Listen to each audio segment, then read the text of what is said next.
Yahobu, Bapak Ibu Pendeta, Sinenge, Majelis dan warga Gereja Amin, ini adalah channel YouTube Sinode Gereja Amin. Karena itu, bagi yang mencintai Gereja Amin, tontonlah, subscribe, like, dan bagikan. Gereja Amin yang tangguh, mandiri, dan peduli. Tuhan Yesus memberkati.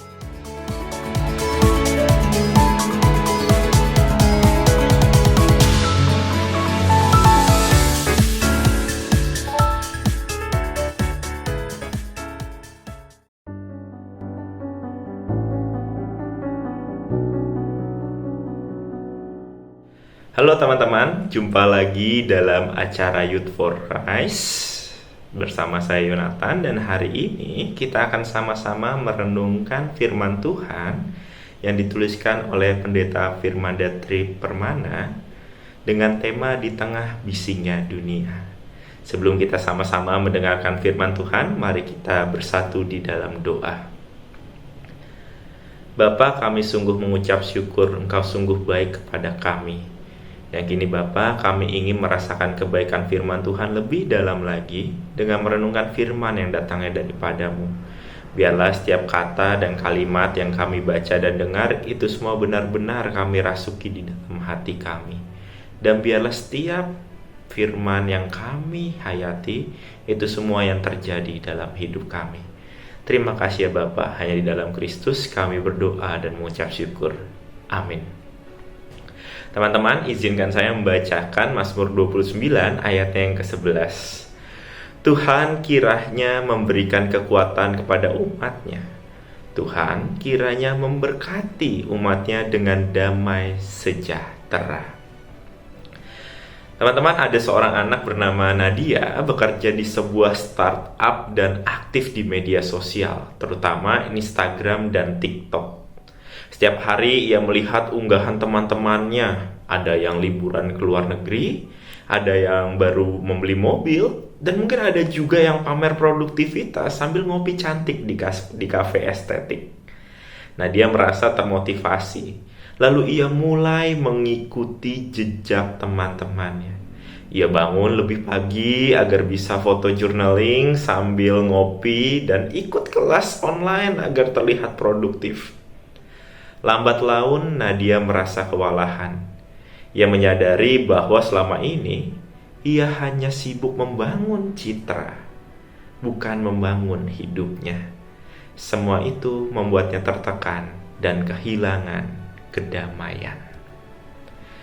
Teman-teman, Mazmur 29 merupakan kesaksian akan kekuatan dan kemuliaan suara Tuhan. Sang pemazmur menggambarkan suara Tuhan seperti petir, badai, dan angin kencang yang bahkan mampu mengguncangkan padang gurun serta mematahkan pohon-pohon besar. Suaranya adalah suara yang penuh kuasa, menggetarkan dan tak bisa diabaikan. Dan pada akhir bacaan ini, sang pemazmur menuliskan bahwa Tuhan memberikan kekuatan dan memberkati dengan damai sejahtera. Ini berarti bahwa suara Tuhan bukan hanya sekedar suara yang penuh kuasa, tetapi juga suara yang mendatangkan ketenangan bagi setiap orang yang mau mendengarkannya. Sobat muda, kita perlu berpegang teguh pada suara Tuhan agar tidak kehilangan damai sejahtera karena terseret arus kehidupan yang muncul di media sosial.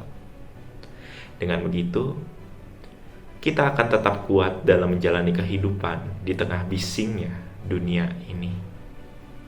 Mari kita berdoa. Sungguh kami mengucap syukur ya Tuhan. Engkau mengingatkan kami bahwa suara Tuhan sungguh menguatkan kami. Dan biarlah kami menutup telinga akan suara arus dunia yang mengantar kami kepada kewalahan dan juga kenikmatan semata. Tapi izinkan kami untuk berpaling. Izinkan kami untuk terus menggaungkan suara Tuhan di dalam hati kami, sehingga diri kami tidak berdiri dengan kaki kami sendiri, tapi kami mau berdiri dengan bergantung pada kuasa Bapa yang menyelamatkan. Biarlah Engkau yang akan berkati teman-teman kami di tempat ini, sehingga apa yang kami lakukan itu semua sesuai dengan kehendak Bapa. Hanya di dalam Kristus kami berdoa dan mengucap syukur. Amin. Itu saja renungan untuk hari ini teman-teman. Bagi teman-teman yang merasa terberkati, boleh di-share videonya. Dan jangan lupa like dan komen video tersebut. Sampai jumpa.